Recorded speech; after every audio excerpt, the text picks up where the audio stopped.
So for really the past decades, whether I've worked with the UN or with universities or with NGOs, we've always tried to really ground the research as much as possible, particularly on topics of climate change impacts. And yet we never succeeded in, I think, not enough in really getting the voices of the researchers and of the science being conducted in the countries into the global fora. And it's always been something that's been bugging me. So within the CGIAR and together with CMARN and MUST, we were able to start thinking how we could reverse the trend, in a sense, that the dialogue and the policy agenda on climate change impacts and human mobility is so dominated by institutions in the global north, and how we could foster more support for research and science in the south, starting with Africa. So basically, for us to be able to address the societal challenges we have in Africa, including the impacts of climate change, we first need to have an understanding of what's going on. And this is what this academy begins by doing. So from understanding, we then move on to implementation of actionable solutions. So it does provide that opportunity.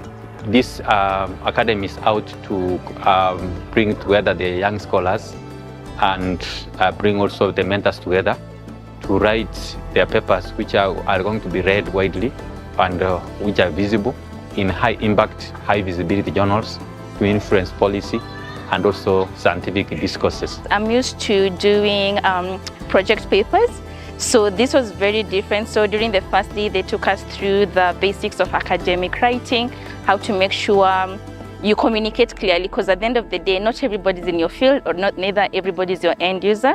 So they taught us to diss the jargons and just make your paper as clear as possible. So regardless of whoever is going to read even the abstract, they can be able to understand it just from the get-go. And also another big takeaway is research to inform policy, because we find most of the time our research papers end up just sitting on the shelves. So instead you can look at the gaps you have wherever the country you're coming from, and just use it as a guidance or some sort of inspiration or motivation for your research paper, and not just doing multiple papers for the sake. Just do papers that have impacts. That's my biggest takeaway. I think what's so unique about this academy is the mentorship aspect of it. So we've matched up less experienced researchers with more experienced researchers and university lecturers, professors, in a broader mentorship program that started even way beyond this in-person event that we have here now this week. And that will continue all the way through till submission of the manuscripts that the early career researchers work on. So I think the unique aspect here is really the accompaniment throughout the process of drafting a manuscript, getting it ready for submission in a peer-reviewed journal, and really also helping the authors, the researchers, to then navigate the peer review process. That's the idea behind it. And then in addition to that, to do that with some financial support, because of course it's very often difficult to do all this and to travel and to take the time to really write if there's no financial kind of buffer there. So it's not been a lot, but we have a small grants program that also runs with this, and I think this makes also all the difference. So what we have researchers and scholars from within the continent. They are addressing issues they experience in their daily lives and that their communities experience. So they are bringing their scholarly expertise, skills and knowledge to understand these issues. So basically they are involved in what they are also experiencing or what their people are experiencing. I mean, these are young people who are starting in their careers. Most of them, not all of them, most of them are young career researchers, people who are just starting off. And they are passionate. I have seen the passion in terms of trying to get as much feedback as possible for their research, but also trying to use the time here, this 1 week that we have been here since Monday, just to make sure that they perfect their work. A number of them are not very conversant with the publication processes, writing and publication processes, and so they are using this time to sharpen and hone their skills on that. And I think the mentors have been very useful in that regard.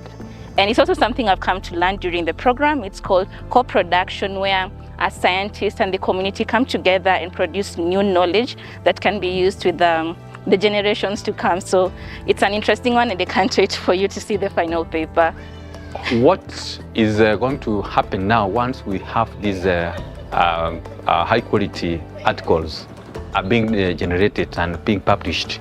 We shall extract some policy briefs from them and have policy dialogue, roundtable dialogue with the policymakers, politicians, and other decision makers, so that they are able to understand how the peace and security and fragility are intersecting to influence sustainable development, to influence women's rights, the rights to food, the right to water, and all these issues. Once they are fully articulated, you will see the policymakers now coming up to develop policies which are relevant to address these challenges. I think without MUST and CMARN, we could have not done it, first and foremost. I mean, CMARN, I think, is a network that's already well established in the African context. It brings together hundreds by now of researchers, junior, so early career researchers, as well as senior expert on the topic of climate mobility in the region. So they were kind of a natural partner. But more than that, even MUST, I think, to really ground the work and to host also this in-person event was kind of the critical partner in this event. Without MUST, we would not have been able to do it. And for us, it was from the start important to have really partnerships with institutions in Africa. I think the key challenge in the beginning was really to understand what can we do at a relatively small scale, but that will really affect some change and make a difference. So what we did was, rather than come up with some program at our own desks, we went out there and talked to people, to researchers, to academics, to practitioners, policymakers across Africa, really, in East Africa, South Africa, West Africa, trying to gather really what the key challenges are, what are the barriers they're facing, and even without large funds, what we could do to actually make a difference in the work of the early career researchers. And that's where really these two aspects of mentorship, accompaniment, and financial support came through. And in particular, just creating that space and taking the time for people to come together and take the time to really sit and write. That was something that we wouldn't have thought about probably if we just devised or designed the program alone, and instead we really based it on the feedback we got from everyone. From this academy, we want to bring together the mentors and the fellows to create a community of practitioners who are working in that field. And that collaboration for the future, continued engagement, will likely trigger more discussions and increase the visibility of this field to attract more interest from other partners. Well, future sponsors will be critical, I think, because for now CGIAR has really kicked this off in a sense on its own and with all the in-kind time and expertise contributions of its partners in MUST and in CMARN.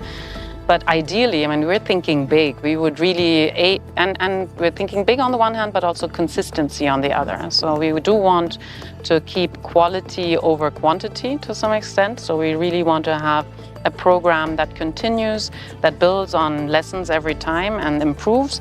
And I'd rather prefer to have it as a small cohort that has quality mentorship and produces quality work than like a huge program with less quality. But at the same time, when I say we think big, we also really want to make sure that this is not a one-off, that it's maybe also can expand to other regions, that we can broaden the topic, because of course there's research gaps and also important policy agendas where the African voices, Asian voices, Latin American voices are missing right now across all sorts of, a whole range of topics. So therefore, we would love to see this grow, but for that, yes, future sponsors and donors will have to be critical.